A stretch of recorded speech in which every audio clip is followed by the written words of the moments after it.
Ladies and gentlemen, welcome once again to the Packernet Podcast. I am your host and resident fanalist, as always, Ryan Schlipp. Check us out online, packernet.com. Find me on Twitter, pack_daddy. Well, let me start off by telling you kind of where I'm at. I went through it a little bit. It's been several hours. It's 8 p.m. So I'm not good, but I'm not still in like I'm really unhappy mode. I'm coming down a little bit. Also, I don't know if it's I'm guessing the time change thing has something to do with it. The fact that it has felt like 9 p.m. since like noon because it gets so freaking dark so early and it's cold and stupid.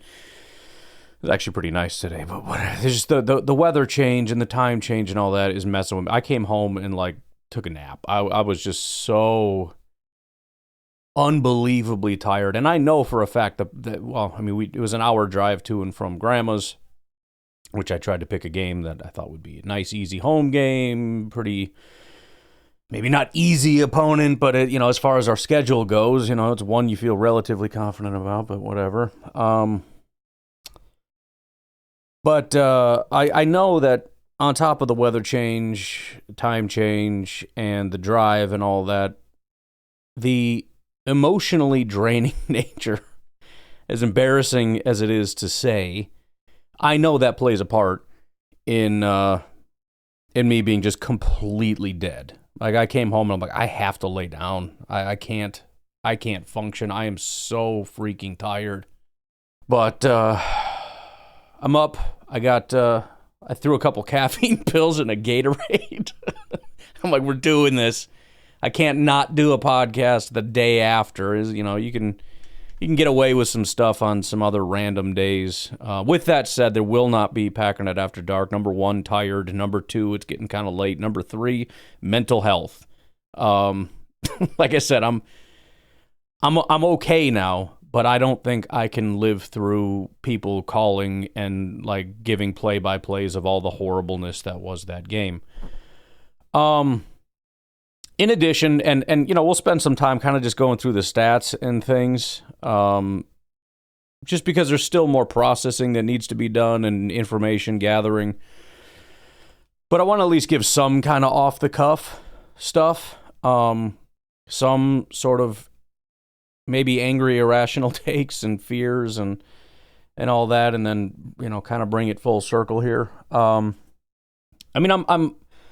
very torn. Like a lot of things, there is kind of this duality thing where it is true that was awful. It is true that should concern you, and it is true that there is something wrong. It is true that losing that game is going to hurt us. More than likely, that's not good. All the play aside, needing to just find a way to actually win that game was important, and we didn't at any point seem to have any desire to win this game. Once Savion Williams fumbled, it was kind of like we were just off to the races, and it was just one catastrophe after another, and you're just waiting for them to snap out of it, and it just never happened. But yeah, there are kind of the two things where it's like you can't entirely downplay it. You shouldn't overplay it. But there is going to be sort of a let's pick up the pieces and kind of see where we're at and try to find that nice middle ground of what exactly is happening here.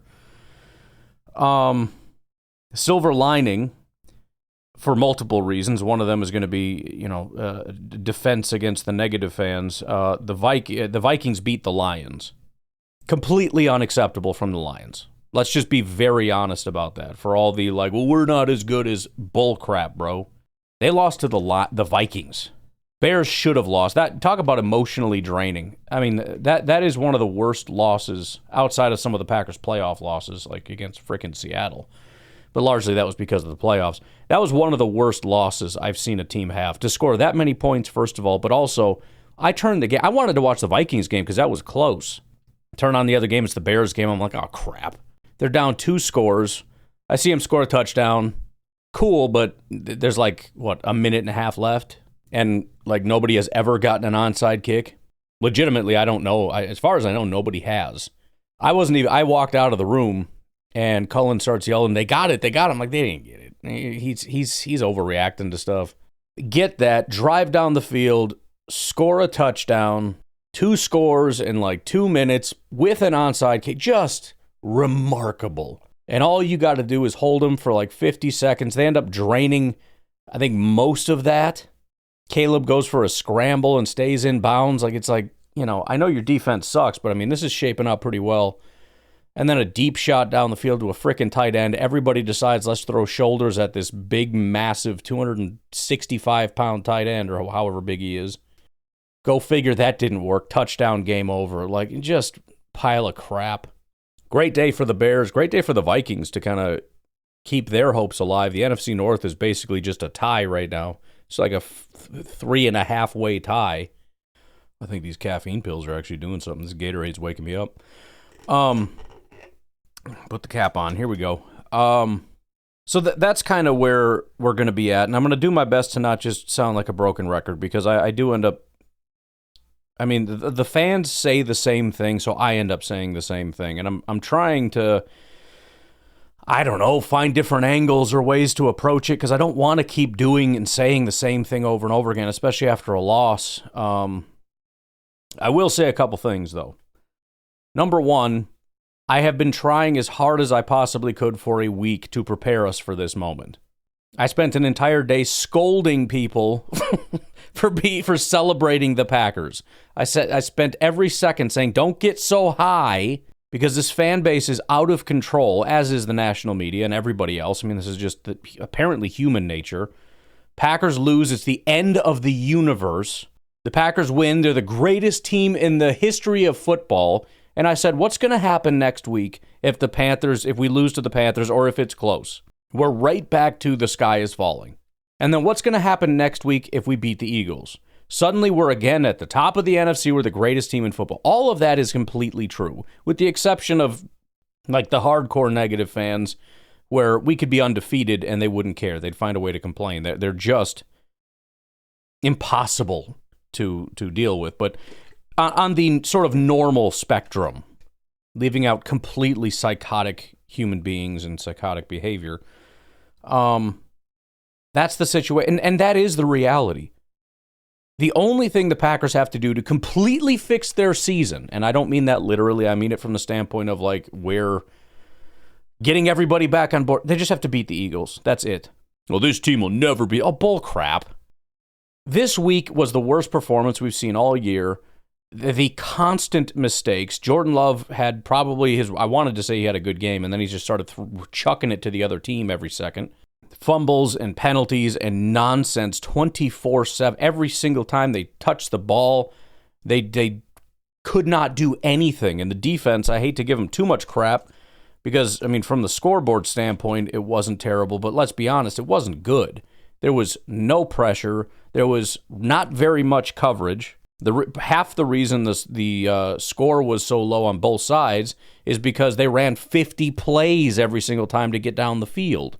That's why our offense couldn't score any freaking, well, that's not really why we couldn't score points. That's part of the reason we couldn't score points. The other was just they couldn't score points. But, yeah, they couldn't tackle. I mean, it was a disaster. And the fact of the matter is, it was way closer than it should have been, considering the Packers sabotaged themselves on every single opportunity. If they just halfway try in that game, it ends up being the blowout that everybody wanted it to be. And if they halfway try against the Eagles, it's going to at least be pretty close. Now, they have to actually do that, but that's the reality. So I don't want to do that. I don't want to go through these. I don't want to entertain the conversations of what this means for the playoffs or the Super Bowl. Because again, you're being ridiculous. And I can actually prove it. The same way I can prove most things. Run to Vegas. Look at what our odds were, very close to 0, of winning the Super Bowl, and look at what they are now. Still roughly 0. Not literally, but what do we go from 6% to 5%? the emotional swings from people, you would think we had a 90% chance and it just went down to 2. Just breathe. All right? We do need to have very serious conversations. We need to have hard conversations. We need to do all that stuff. But I'm not going to entertain it or even have that conversation with people who are not willing to be serious. And that kind of leads me to the secondary part of this, and that is I don't want to kind of sabotage myself in my ability to analyze the team because I'm so guarded. I don't want to do that thing that we all do, especially in the political realm or whatever, way too much, which is put ourselves into teams and then defend that team no matter what. I don't want to be a Matt LaFleur defender or a Brian Gutekunst defender or a Jordan Love defender, and then like even more so whenever somebody attacks that person. So if Jordan Love has a bad day, because everybody's attacking Jordan, I have to defend Jordan. I don't want to do that. I don't want to dismiss everybody saying Matt LaFleur is doing a bad job just because I know a lot of the people that are saying that have never liked him. They don't know what the hell they're talking about. They have no basis for saying that. The complaints that I see on social media are so unbelievably stupid. Oh, 3rd and 15 and you throw a screen pass? Do you understand how common that is? We've been watching that play, Packers and every other team, since the day I started watching football. That is unbelievably common. And we act like I've never seen that. That is unbelievable. I've never heard of such a thing. Oh, he's holding the team back by not letting Jordan throw. We let Jordan throw. What does he do? He throws a pick. Anybody want to talk about that? Everybody's a genius when stuff doesn't work. But again, just because everybody else is not reasoning properly, just because some people have decided that Matt LaFleur, no matter what, is going to be the scapegoat, which, by the way, they don't do in a lot of other situations. For example, when guys on defense can't tackle, I don't see a lot of people talking about how much Halfley sucks because his defense isn't prepared. Nobody's doing that. Everybody's mad at Quay and Keyshawn and all this stuff. Who's mad at the defensive coordinator? Nobody, because they like Halfley. But they don't like Matt LaFleur, so they just blame Matt LaFleur for all the problems on the offense. It's not the individual player's fault for making a problem for missed a block. Oh, way to go, Matt LaFleur. What? Well, he wasn't prepared to make that block, so buck stops here. Whatever, dude. But again, just because I find the reasoning to be ridiculous doesn't mean I can just dismiss it. And it shouldn't mean that no matter what I come to Matt LaFleur's defense, because the fact of the matter is the biggest issue that I have is it is way harder to assess a problem than everybody tries to make it out to be. Everybody acts like it's so easy to, it's obvious what the problem is. It's Matt LaFleur. It's obvious that it's the play calling. It's not obvious. It's absolutely not obvious. And you don't know what the problem is, and I don't know what the problem is. But I want to try to work toward doing my best to figure it out. And I spent a lot of time trying to think through, forget what everybody else is saying. Yes, everybody else is annoying. Everybody else is saying things that, whether they're wrong or not, again, I don't know. But I know they don't know, and they're speaking so angrily and confidently, it annoys me, and it makes me want to just disagree with them. But I shouldn't, because they might be right. Not because they thought it through, but because sometimes, the whole broken clocks right twice a day thing, that kind of deal. It's possible. I mean, it's somebody's fault. You just yell out a name, you got at least a 1 in 100 shot or something. It's actually probably significantly higher, probably a 1 in 2, because it's pretty much everybody's fault. Probably more likely to be right than wrong just by randomly picking a name. But let's put it this way. I do want to explore the Matt LaFleur question, but I need to go through that process kind of in my own way, and I don't necessarily know what that is. I've kind of mentioned a few things in terms of like, look, if you want to tell me it's his fault, here's what I need you to do to convince me. And of course, nobody's going to actually do that. Nobody's going to do the homework and be like, here's what I found. So I mean, it's obviously a massively important question, and it would be wrong of me to not explore it. I don't know how right now. I've got a couple ideas, but everything I'm thinking of is like, well, that's not really the best way to do it. The only thing that immediately comes to mind is penalties. That one's pretty straightforward in terms of discipline and whatnot. It's not going to give a full picture, but it's at least a thing. It's a data point. on that spectrum. The other stuff, I mean, again, one of the things that comes immediately to mind is just sort of the against the spread numbers, which is how you do against compared to expectations, whether you show up or not. The problem is that's dependent on a number that's... So, for example, they were 13-point favorites. First of all, in my opinion, and this is like the third or fourth time this has happened this year, I think all of us as Packer fans looked at those numbers and thought, that's a little crazy. I'm not going to lie, that's a little... I don't know about all that. And so it's like, should Matt LaFleur be penalized that other people are hyping up his team so much, which is probably to his credit?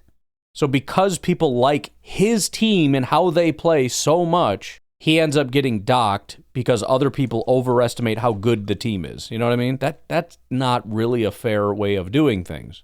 It's probably the most fair I can think of, but again, it's dependent on assuming Vegas is completely correct and what they're saying is based on the talent, this is what should happen. And so we're kind of isolating the coach because we're saying the talent on all things being equal will do this. But I'm very skeptical that is going to give us that exact number. And so then the only other thing you could look at is even more simply the point differential, but then you're not really adjusting for opponent, and you're kind of just getting back to, is your team good? And then that obviously plays a lot into the players, which is not isolating the coach. So I don't have a perfect way of doing this, but I will be at least thinking it through and trying to come to some kind of a conclusion about it. I think one of the biggest things too is, and I've been going back and looking at certain things, and I've been saying I'm going to do this a little bit more or doing a better job of this, but going back and kind of looking at the plays, because there needs to be a baseline understanding of what is going on. Is nobody getting open? If they're getting open, is it Jordan not throwing it? Is it the pressure? Because the pressure does seem to be a bit of a problem. Is the other thing when people are... And granted, the passing did look better than the rushing, but the passing had a lot of problems, and Jordan had no time, which was really ticking me off. And again, this is where we oversimplify everything. It's like, just pass all the time, just abandon the run. First of all, nobody does that. That's stupid. That's not a thing that happens. Second of all, am I the only one that's watching this game where Jordan has no time to throw ever? Also, your ability to throw goes down significantly if you abandon the run. But, okay, fine. Yeah, that's a genius plan. Just never run and throw the ball all the time. What are you talking about? You're a bad play caller, says worst play caller in the history of the world. Joe Blow fan who says you should never run. That's stupid in Madden, bro. What are you talking about? Dude's playing Madden on, easy mode. Just chucking it. This is easy. How do you not know how to do this? Playing Madden like I used to play Madden. Build a whole team of, 99s. That used to be so much fun. And I would, name the players, my friends and family and stuff, and then I'd play and be like, bro, John, you got a touchdown, man. Let's go, John. I was never big on competition. I always thought that was overrated. Don't you want a challenge? No, I want to win. I like winning. That's what I like. Anywho, let's take a break. We'll come back. I've got, I don't know, one or two more thoughts, and then we'll dig into some of the numbers. Take a break. We'll be right back.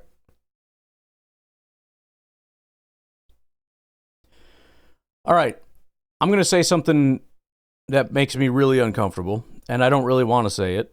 And I haven't been on social media, so maybe this is a thing, because sometimes, you think things because it's happening, and a lot of other people notice it. But despite what I said 30 seconds ago, I am officially concerned about Matthew Golden. We've all been making an assumption, and I think a lot of that assumption is probably correct. We've seen that he has good hands. We've seen that he's fast. We've seen that his routes look sharp. Doesn't necessarily mean good route runner, which I think is one of the mistakes that we've been making, is saying he's a good route runner.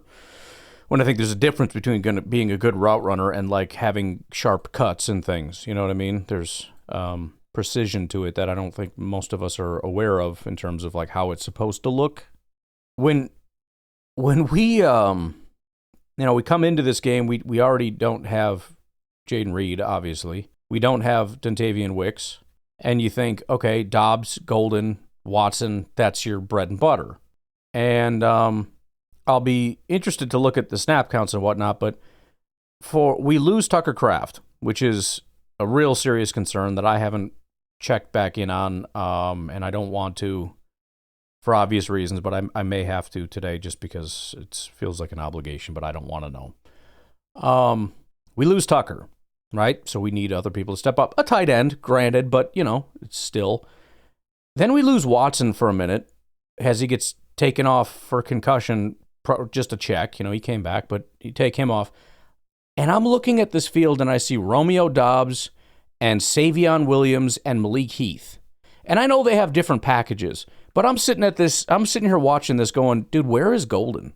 I've hardly seen him all day. They tried to force a ball to him earlier on in the day. Like, I don't know, let's see if we can get him the ball. It was double coverage, but again, we're all saying, just give him the ball. And Jordan's like, all right, dude, I'll try. He's not open. He doesn't catch it. Not that not that it's necessarily his fault. He's double covered, but that didn't work. And then we gave him his little token dump off pass, which it seems like that's his whole thing now. Once or twice a game, we just kind of dump him off the ball just to kind of give him something, see if he can do anything with it. Otherwise, the offense just doesn't seem to run smoothly with Golden right now. It looks good with Watson. It looks good with Doubs. It obviously looks good with Tucker. When you start putting Golden in the mix, it just feels like a thing that is not working. And the fact that they're putting him seemingly on the field less and less feels to me less like, he's just awesome and everybody else just isn't noticing it, and maybe something along the lines of something's not clicking with him and he's not quite running the offense well enough to be on the field. The fact that they are pushing Savion Williams on the field more often than him, and again, big Savion Williams fan, I think he's a really talented dude. There is a level of concern that I have with Matthew Golden at this point. I'm still, I'm happy that, when you look at it and say, okay, what does a bust look like? There's certain things you go down. I know this isn't going to be an issue, and I know this isn't going to be an issue, and this isn't going to be an issue. But I don't know. Does he just need more time in the playbook? Does he just need time to get into a rhythm of how we want things done? It kind of feels like one of those things where Matt LaFleur isn't really trusting him out there because he's maybe just not doing things right. And again, I think maybe the first tip-off on this could have been when, he's throwing a pass to Wicks down the sideline and Golden runs over there and catches it. Bro, you're not supposed to be over here. And we all kind of let it go because he caught it, and it was a nice catch.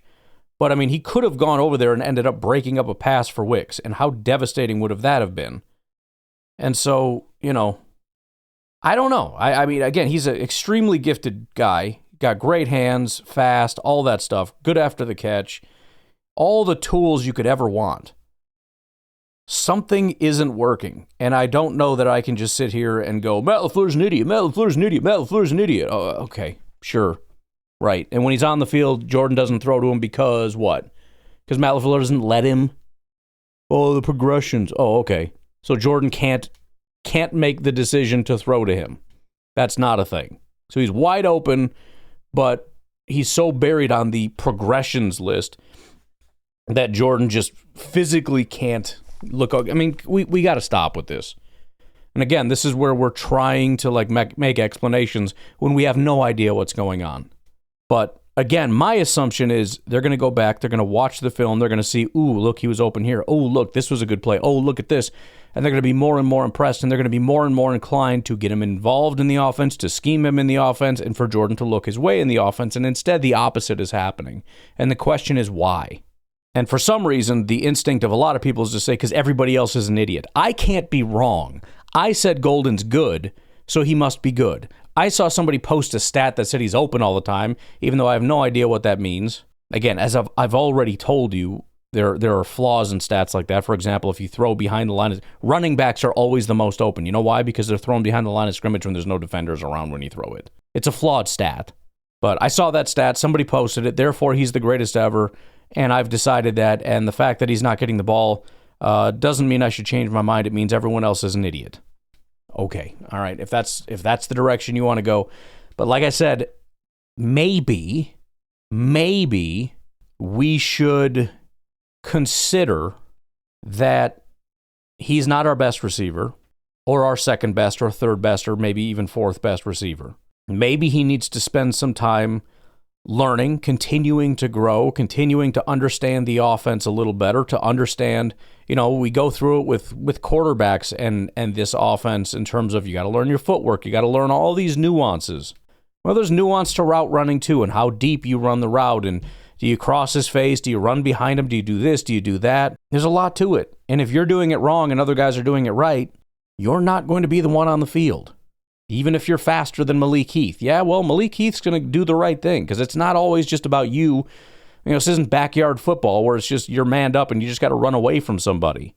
Everybody has a specific route for a specific reason. There are designs to these routes so that everybody's in a specific spot and everything kind of helps it. And if you're in the wrong spot, you kind of ruin everything. And I'm not saying I know that that's what's happening, but I am saying we got to stop pretending that we know what's happening and start opening our minds to the fact that maybe something else is going on. This is what I love about everything. Who is this person? It's just probably no, it's not a random person. 35.5 thousand followers. Here is what this person posted. It's kind of random, but this is emblematic of what I hate about human nature. And maybe it's a social media thing. I just need to get away. I don't understand human beings. Presumably, this is I don't know.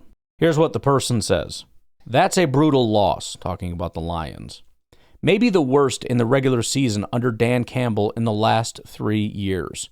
Too many penalties, made life too easy on J.J. McCarthy, got bullied, surprisingly, and nobody wants to hear it, but I think they might miss this guy a little bit, and it's the Bears' new head coach, who was the Lions' offensive coordinator. 52 seconds ago, the Lions didn't skip a beat. Best offense in football, elite defense despite all the injuries and everything else. They didn't miss a frickin' thing, and the Bears were a freaking joke. The Bears win a game and the Lions lose a game, and I'm supposed to forget all of human history and assume that what happened 5 minutes ago is all the knowledge that has ever existed. Again, everybody has the memory of a freaking goldfish, and I'm tired of this crap. Why would they miss Ben Johnson? They're fine. It's one freaking game. I'm sitting here, I'm trying to be like, listen, the Packers game was bad, but look at the Lions. It's not like anyone's going to sit here and say the Lions are screwed now. Apparently I'm wrong. The sky is falling and the Lions are done and everything's... Oh, yeah, okay, good. So what is it going to be? The Vikings-Bears NFC Championship? Is that what it is because of this week? Just unstable human beings. By the way, I see the Cam Little broke the NFL record for 68. I think the NFL record is just being broken weekly. This is Dave Portnoy commented on it and said, I'm anti-field goals. Kickers are too good. Narrow the field goal post. We're going to have to do something. This is just getting stupid. At this pace, by the end of the year, somebody's going to kick an 80-yard field goal. This is crazy. Got another comment here criticizing Matt LaFleur because this team is never prepared, which is a hilarious comment for a team that wins almost all of its games. I don't know how a team wins all of its games if they're never prepared. So that's a stupid comment. And they don't know how to make second half adjustments. What did I say about a frickin' goldfish? What did I say? What the hell did I just say? Wasn't it 1 week? One week ago. I'm not asking for much. I've told you 1,000 times, I have a terrible memory. I don't remember stuff. People talk about, remember in 2010? No, I don't. I know we won a Super Bowl that year. I don't remember anything. I don't know who played. I don't know how they played. I don't know what happened. I know nothing that happened. I have the ability to remember 1 week ago when our team struggled and it looked like we might lose the game. And in the second half, we came out and beat the living dog crap out of the Pittsburgh Steelers. And people have the audacity to get on social media and say Matt LaFleur's teams are never prepared and they don't know how to make second half adjustments. This is why. Do you understand why I get defensive now? Do you understand why? And I shouldn't, because it might be true that Matt LaFleur is the entire problem with this team. But the problem is the arguments made against him are so unbelievably stupid. I have no choice but to sit there and go, yeah, I don't think that's it. I don't think that's it because you believe it. The biggest argument against firing Matt LaFleur is the fact that you think he should be fired. I was starting to question Matt LaFleur, and then you said he should be fired. You said he's not a good coach, and now, you know what? I think he might be a good coach.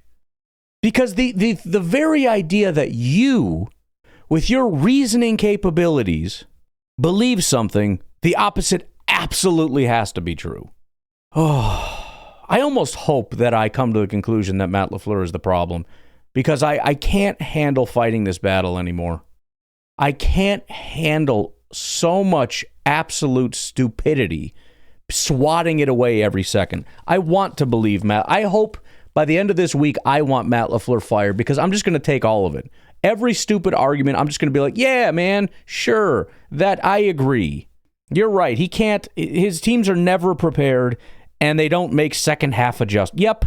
Yep. We're on the same team, fire LaFleur. I just want to be able to just accept it, because I'm so tired of hearing the dumbest crap. Oh, running on first down again. That's why he should be fired, because he does what everybody does, because he's not abandoning the run, which nobody does, because he throws screens like 32 teams in the NFL do.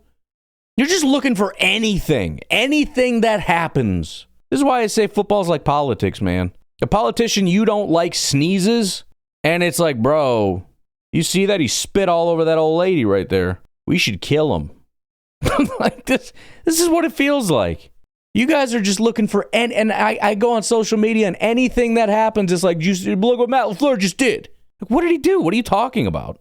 I watched Jordan Love throw a terrible pick. What are you talking about? Well, why isn't Golden running open over there? What? Yeah, I mean, if it was a good coach, Golden would have been standing there, but then, Bro, take your frickin' meds and get off my timeline. What is wrong with you? God. Well, he goes to the podium and says that it's his fault. Right. So, because he doesn't go to the podium and say, it's all these idiots, it's not me, I'm calling the right plays. These guys suck. Because he's not doing that, you're going to take him at his word. I think you're going to take him at his word because you want to take him at his word. I hope that I hate him by the end of this week, because I'm so tired of defending him. I can't handle it. It's too much work. It's too much freaking emotional strain.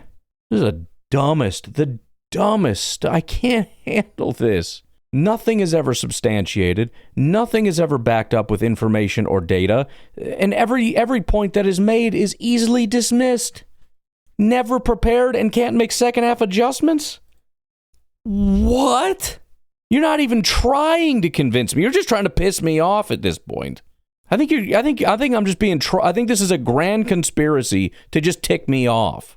People are like, "Oh, wait till he sees this one. He's going to be so mad." I'm going to say the dumbest crap I can think of. Like Kurt Benkert. I know he's out there saying stupid crap. Like he shouldn't be allowed to get his eyebrows done until until the team wins a game or something. Which literally is, I mean, not literally, because I don't remember exactly. It was something about his eyebrows. He did make that tweet, and then he retweeted it this week because the game wasn't going well. And any opportunity for him to trash LaFleur is his. I wonder if he's one of the driving factors behind the hatred of Matt LaFleur. Aside from the fact that the fan base is always mad no matter what, and they need someone to blame, and they don't want to blame Jordan Love, and so the next easiest thing is the head coach.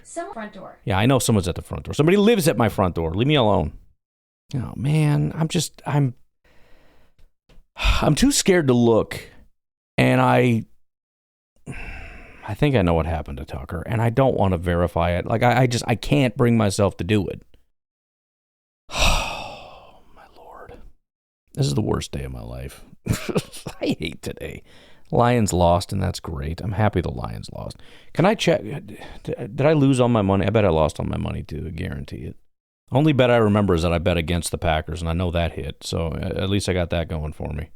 Because 13 points was always kind of crazy. Oh, yeah. In shambles here. The first prize picks one was 2 of 6 hit. That's a heck of a rate. The other one was 50%, 2 of 4 hit. The old under on Matthew Golden hit. Yay. What about my other ones? You just know on days like this that you're going to lose all your money too, because it's just everything is wrong. Everything is just going wrong. Come on, baby. Panthers was a win. That was 50-50. I was 3 of 6. I'll freaking take it. Actually, I had one double bet, and that was on the Packers, so I did come out ahead. And one of my losses was my 50%er, so I came out ahead. Still a crap freaking week. All right, let's get the freaking update, and then we'll take a break. Oh, I don't want to do it. Well, I guess the good news is that it's not confirmed, and I know there have been times in the past where it's basically been like, we kind of know it doesn't look good, et cetera, and it's like, oh, we dodged a bullet. In fact, wasn't that Jordan? I feel like that was Jordan. I mean, we saw, like, his knee got jacked up, and we thought for sure, and then it was like, oh, actually, it's not going to be that bad. However, Matt LaFleur did say it does not look good, and the fear is he tore his ACL and is going to miss the rest of the season. So, I don't know, man. It is what it is. You soldier on. You know what I'm saying? Let's take a break. We'll be right back. So here's some fun context for you. Also, just for all the people whining that need to hear this. Marquez Eversole said, if you're looking for a reason to feel optimistic about the 2025 Packers because of something that happened during their last Super Bowl season, in 2010, they suffered their second loss by a score of 16-13 to a subpar team, also lost their stud tight end that day. Jermichael Finley went out that game. Easton Butler quote tweeted that and said, if it makes it crazier, the Packers also lost their tight end Jermichael Finley to a knee injury. Rodgers threw exactly 1 pick. Their starting safety, Tramon Williams, had 1 pick and a missed field goal in the third quarter. So, again, what I'm not doing is saying, see, therefore we're going to win the Super Bowl. What I am doing is saying all the whining that what happened in this game means X, Y, and Z.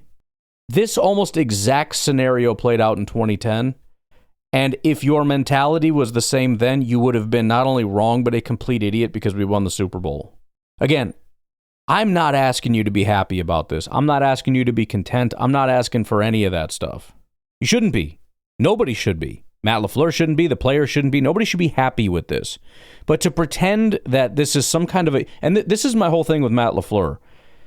One of the criteria, and we've done this in the past. We've talked about this already. This whole, like, not prepared thing. It's not good enough to just say, it happened, and it's happened in the past, therefore he's an idiot. It happens to 32 out of 32 teams. The question isn't, does it happen? The question is, what happens, how severely it happens, and how often it happens. If you can't provide all that information and all you're looking at is, well, this keeps happening. I don't understand. We keep having bad games when I want to have blowouts. Wow, welcome to the NFL where it happens to 32 teams every single year. Underperformances. Yeah, amazing. I don't know if you realize that or not, but there isn't a single team that plays at or above expectations every single week. Even teams with like 15-1 records. Guess what? There's the one game back when 15-1 was a thing, but there was the one game that was a loss. But even if that was against a good team, there's also going to be disappointing performances where you didn't quite play as well as you could have, and you almost lost to a team that you shouldn't have. That stuff happens all the time. And again, this is my biggest issue is I'm not going to be happy or satisfied until everything is perfect. Can't be the standard. And until people can start being more serious about this, I'm really struggling. And again, I want to be open-minded about it because I feel it too, and it is frustrating too.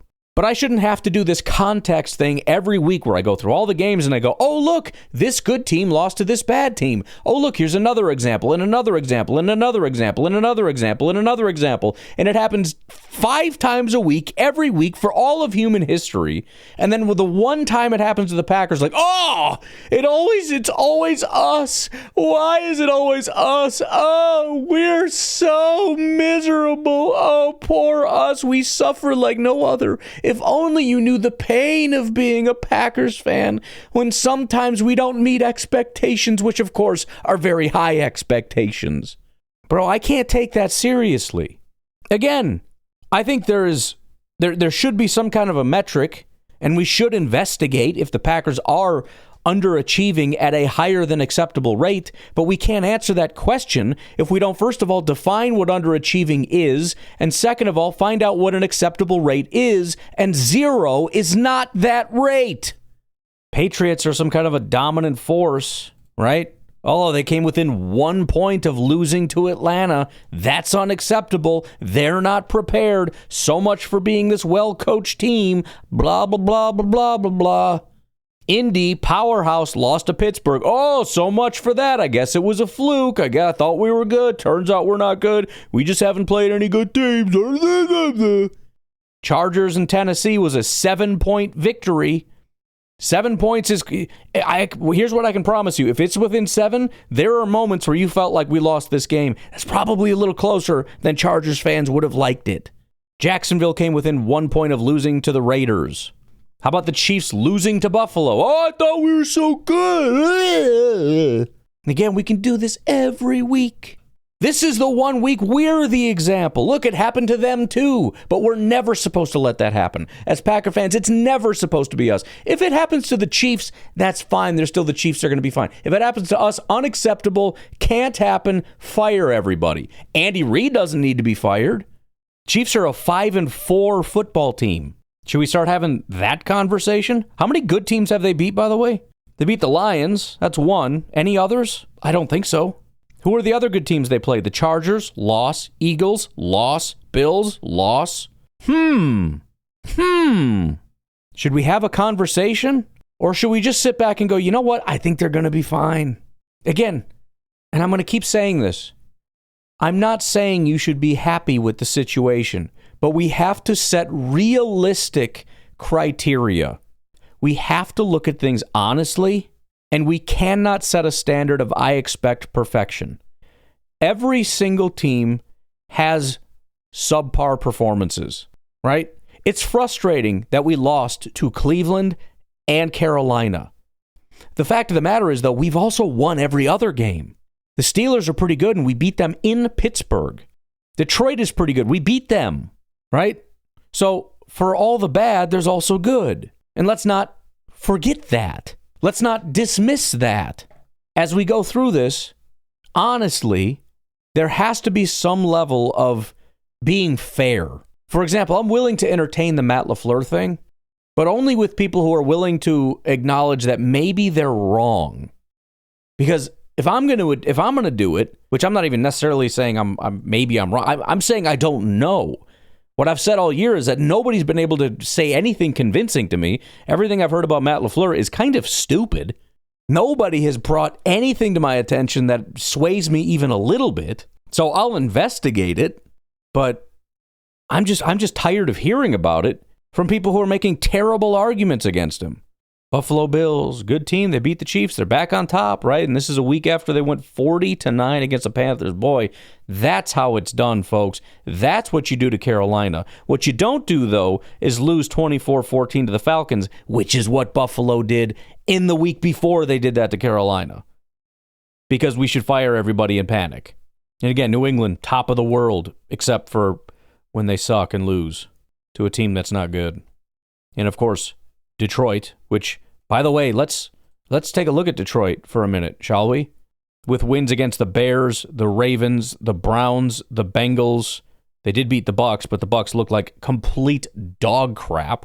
How many playoff teams have they faced? I mean, maybe Baltimore makes it to the playoffs, but they certainly are not playing like a playoff team, and I don't even know if they had Lamar in that game.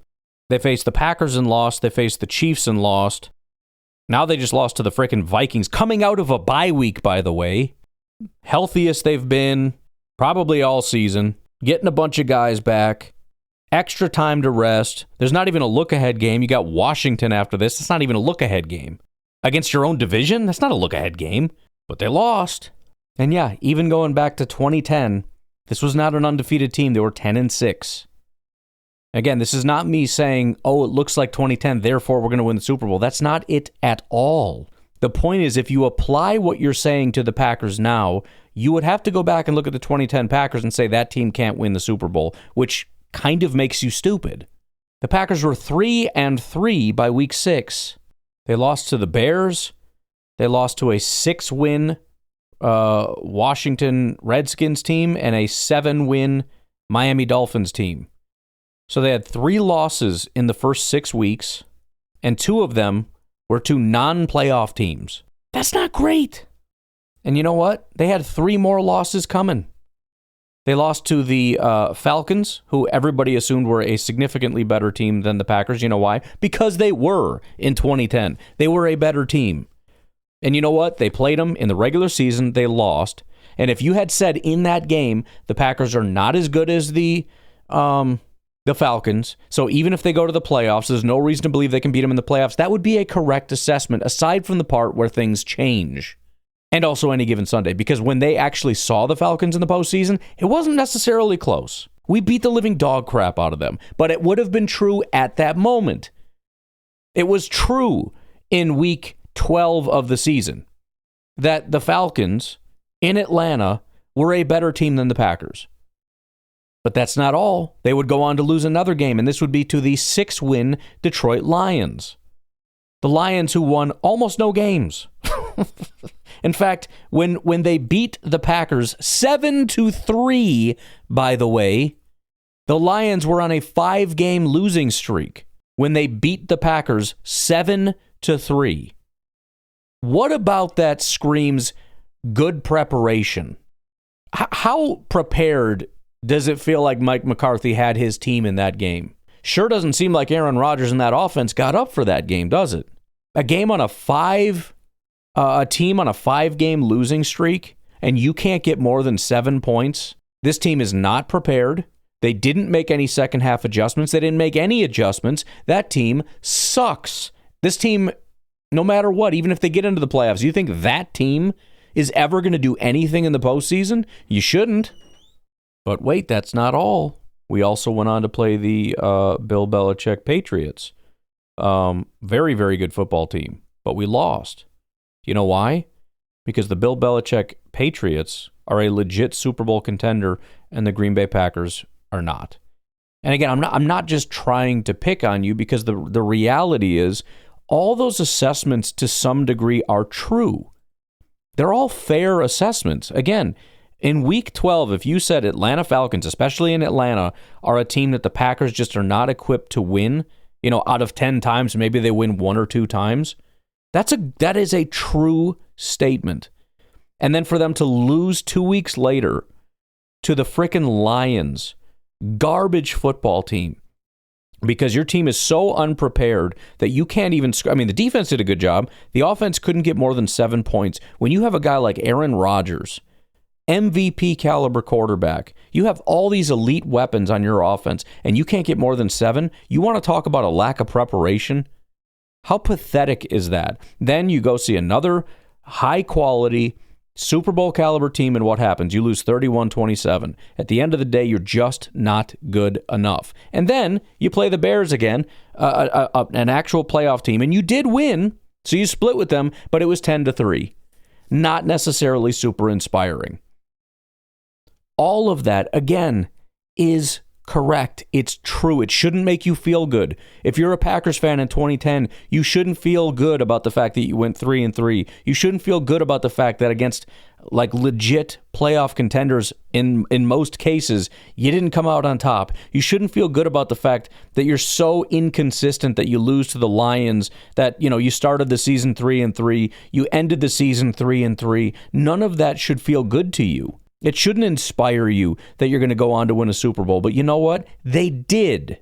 And the Patriots, who are a significantly better team, the Patriots who went 14-2. The Patriots, who ended the season on a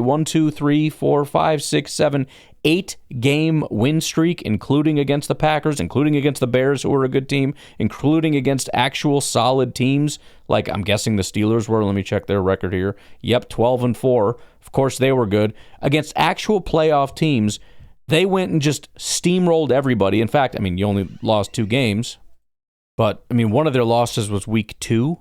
So they went 13-1. They had 1 loss over 14 weeks of the season. Just dominant. And you know what happened when they got in the playoffs? They lost immediately to the Jets. Just first round exit to the Rex Ryan Jets. Just done. All that for what? For nothing. So this is why, again, when we investigate this week, I want to just try to keep us a little bit on track and a little bit focused. Not happy with really anything. I mean, it's not like anyone deserves praise. I'm not going to sit here and praise Matt LaFleur. There's nothing to praise. What am I supposed to be happy with? I mean, it's possible he did everything right. I know, and everybody else just screwed him, but I have no reason to believe that at all.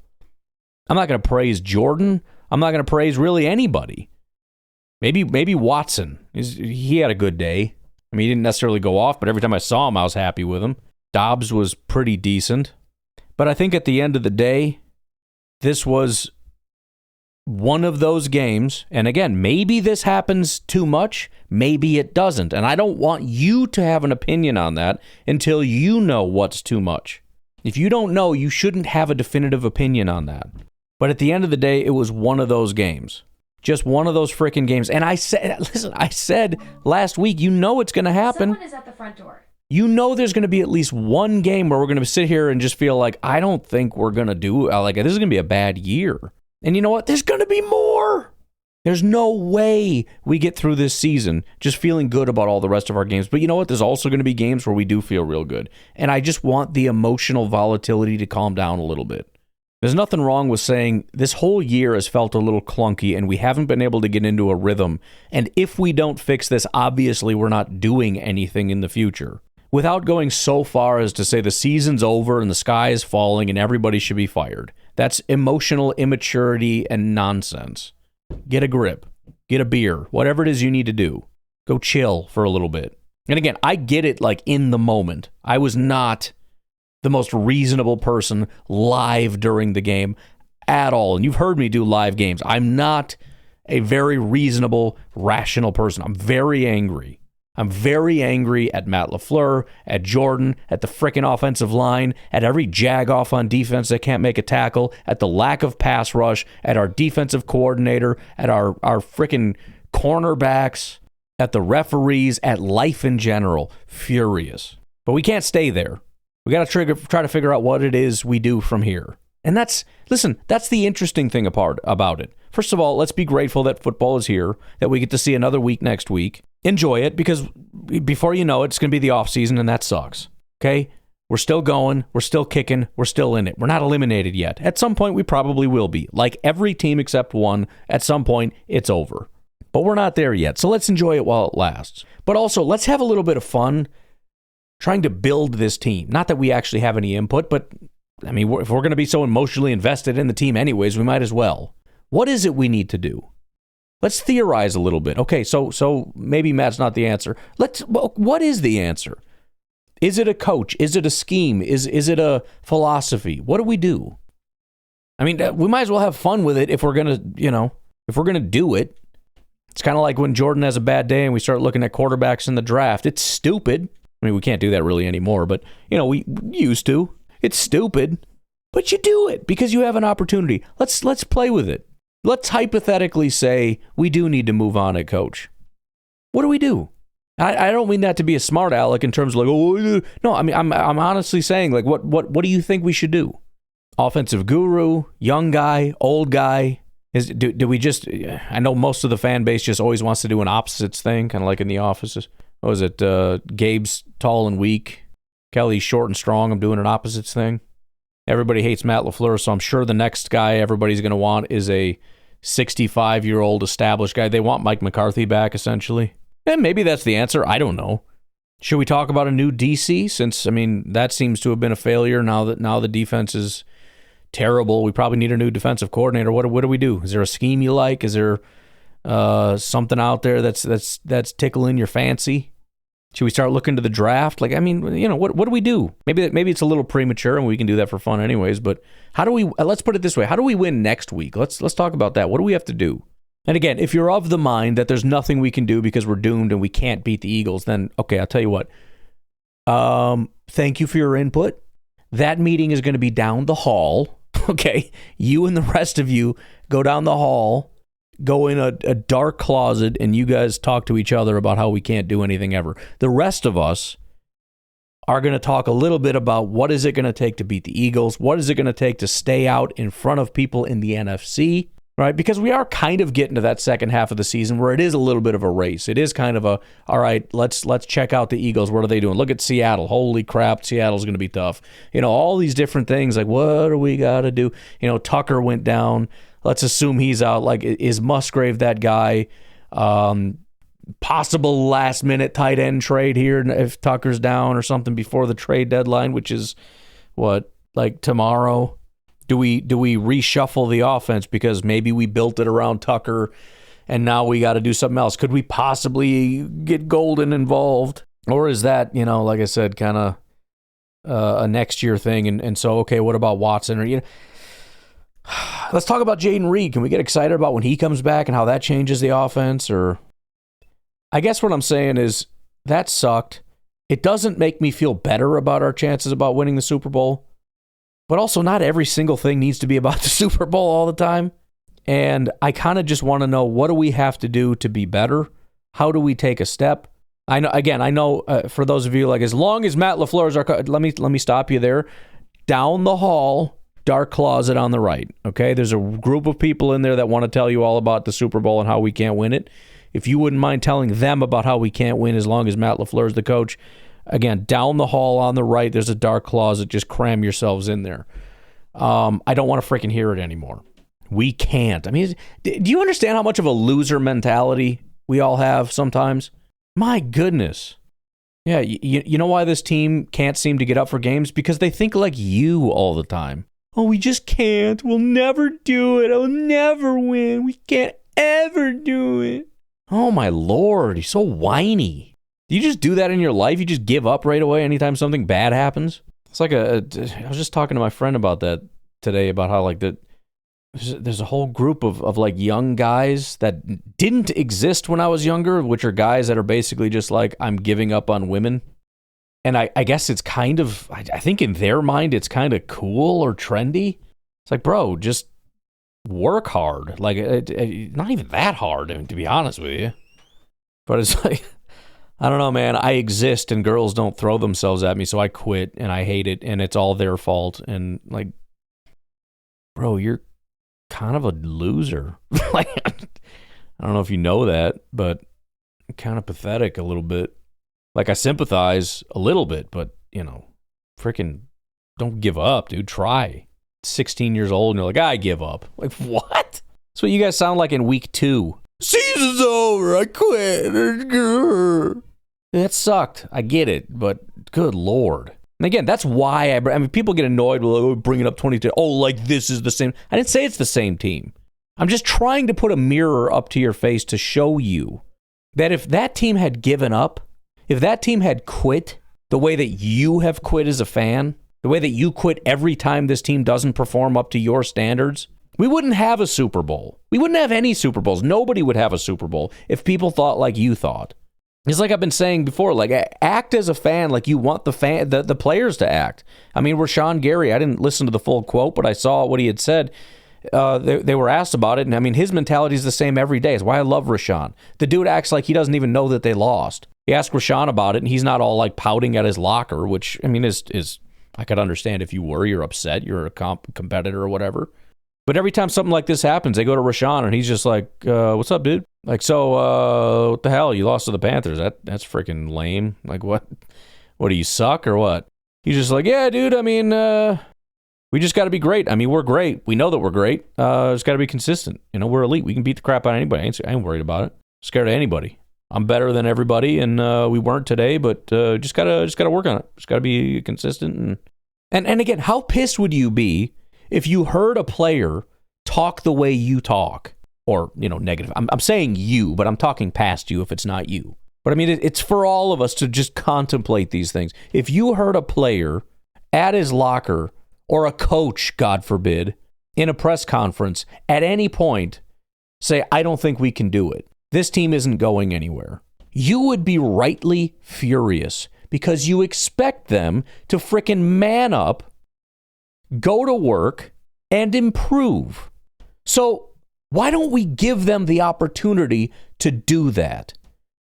Because, part of this, when you go back and look at it, this is one of the beautiful things about sports that we just refuse to acknowledge. Again, we as fans are, again, like me when it comes to Madden back in the day.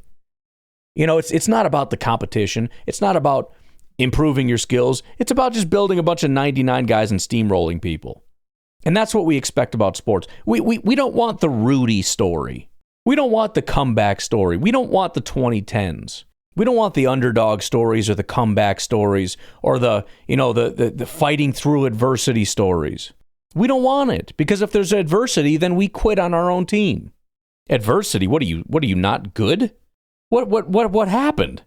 Teams like, oh, we had a rough patch, but we're going to fight back. Fight back? No, you're not. I don't want anything to do with this. This is terrible. Start over.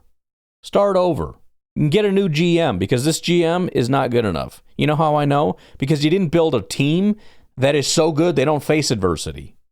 I don't want adversity. I didn't sign up for adversity. You kidding me? This is bullcrap. Adversity. Are you kidding me?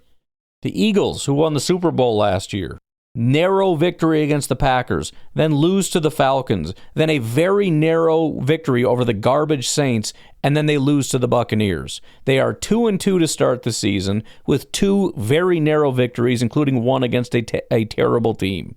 Is the season over? Not exactly. They go into a very early bye week. They come out, win 10 in a row, then lose to Washington by 3, and then win the next 6 in a row, including the Super Bowl. They faced adversity, they had rough patches, and then they got better. It wasn't perfect, by the way. Coming out of the bye week, they beat the Cleveland Browns by 4, way closer than it should have been. Very narrow victory over the Jacksonville Jaguars.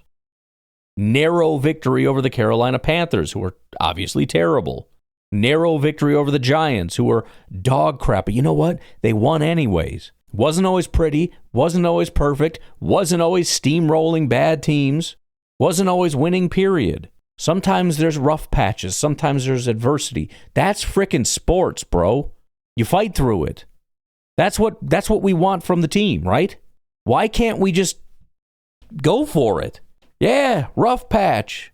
Here we go, right, guys? We're going to fight from the bottom. We're going to fight our way through this. We're going to fight our way back. Nope. Anybody on social media want to fight right now? Nope. Nobody has any fight. Nobody cares. Nobody wants to be a part of this team anymore. They want to throw them under the bus. I'll ride the bus as long as we're on top.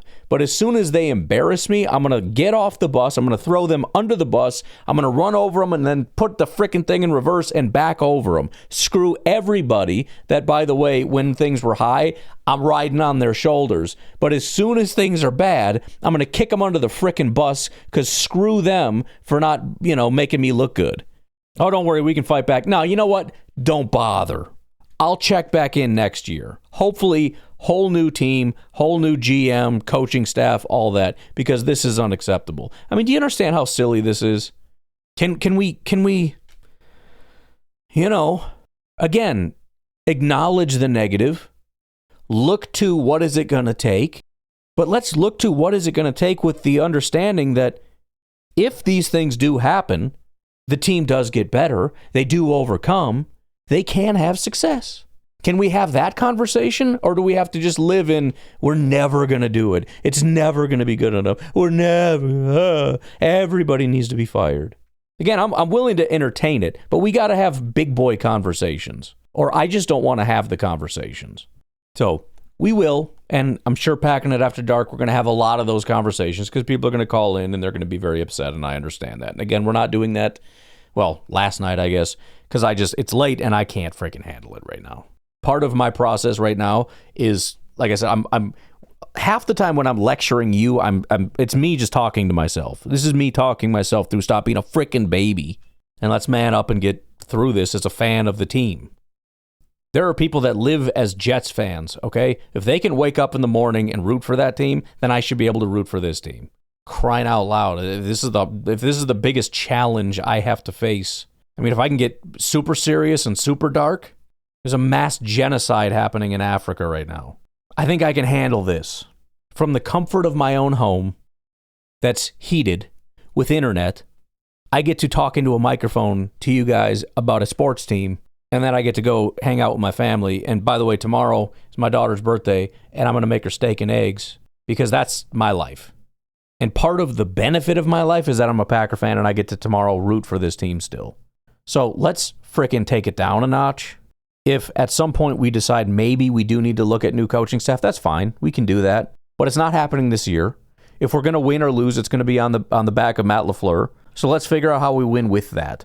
And if at the end of the year we determine that we can't do it, which I know some people have already made that determination, and it's people whose opinion I don't care about. But if we decide to do that, then that's fine. I'm fine with that. But for next week, I'm not looking at who should our coach be. I'm looking at how can we win with Matt LaFleur and Jordan and Micah and Watson, etc. And we can. And again, here it's almost like I know we're going to win that game just because it's going to make me happy but drive me nuts at the same time, because you know what's going to happen. We're a dog crap team today. We're going to beat the Eagles. I shouldn't say that. I don't mean to jinx it, but just bear with me for a second, and I promise I won't do it again. We're going to beat the Eagles, and then we're going to have to go through, they're the best team in the NFL. Like, it's going to be all right. Honestly, I mean, the only thing that should have all of us just absolutely broken right now is the Tucker news.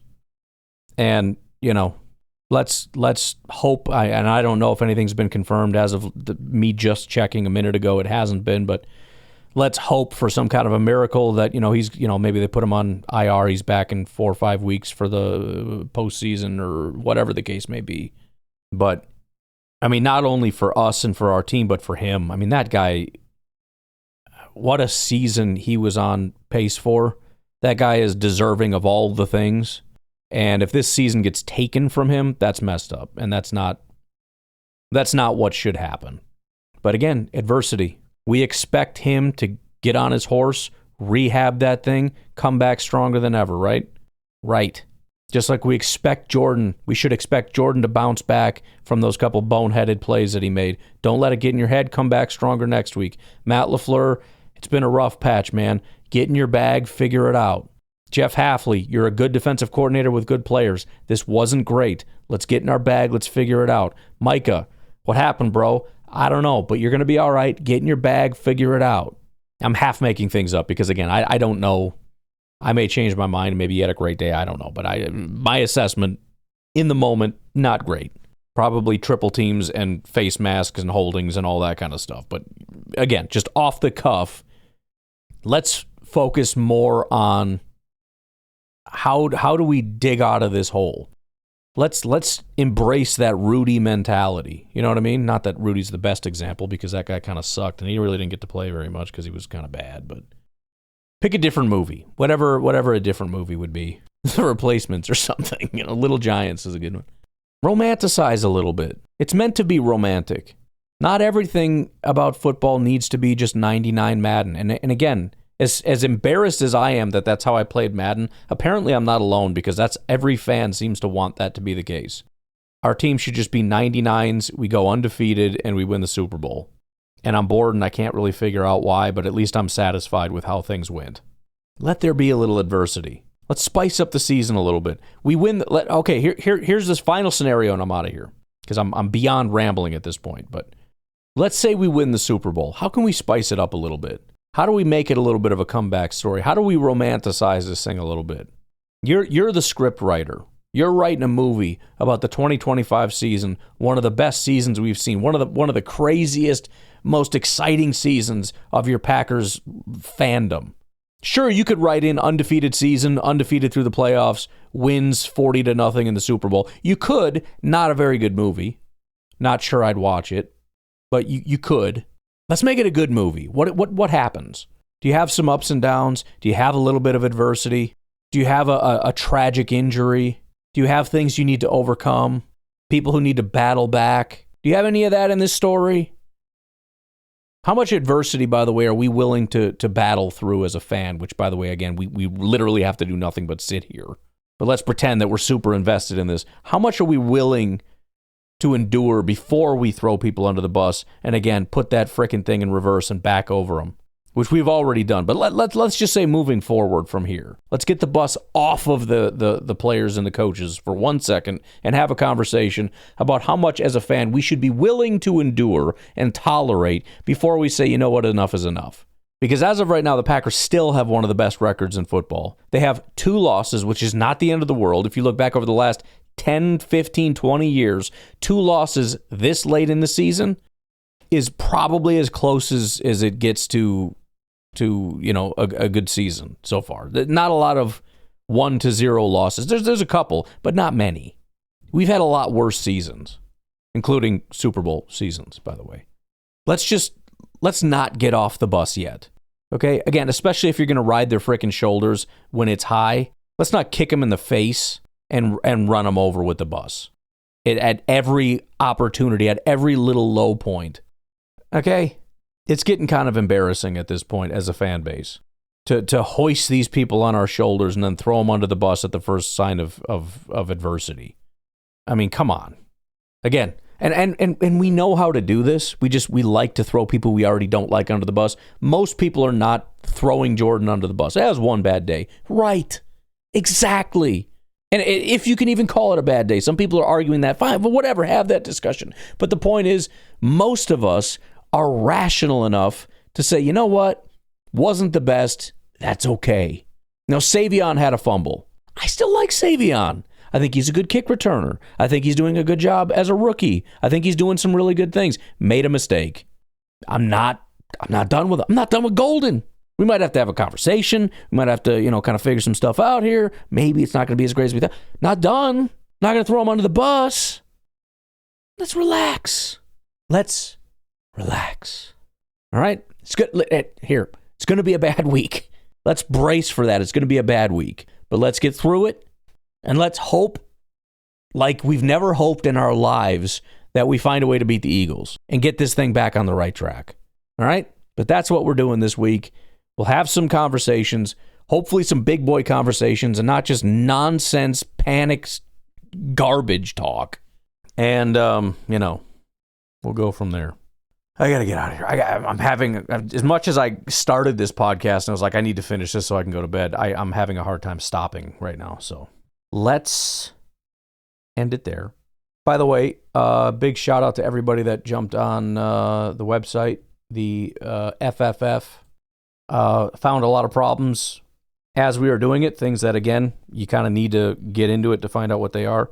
Was able to make a lot of those fixes and corrections, so I think it's already quite a bit improved from what it was, and I think it's kind of fun. And it doesn't have to be live. I saw some people get in there after the game and start doing grades. You absolutely can do that. You can jump on it right now and just throw whatever grades that you feel like. Because that's kind of the point. It's not meant to be like you have to put a ton of work into this. I want to know where the fan base is at. It's more of like a heat map. Right, I saw I don't know who it was, but they just threw like a -7 for coaching. Like that feels like where the fan base is at. So link is in the description. Feel free to check it out. I'm out of here. You all have a good rest of your day. Let's sleep on it. We'll talk about it tomorrow. Have a good one. Goodbye.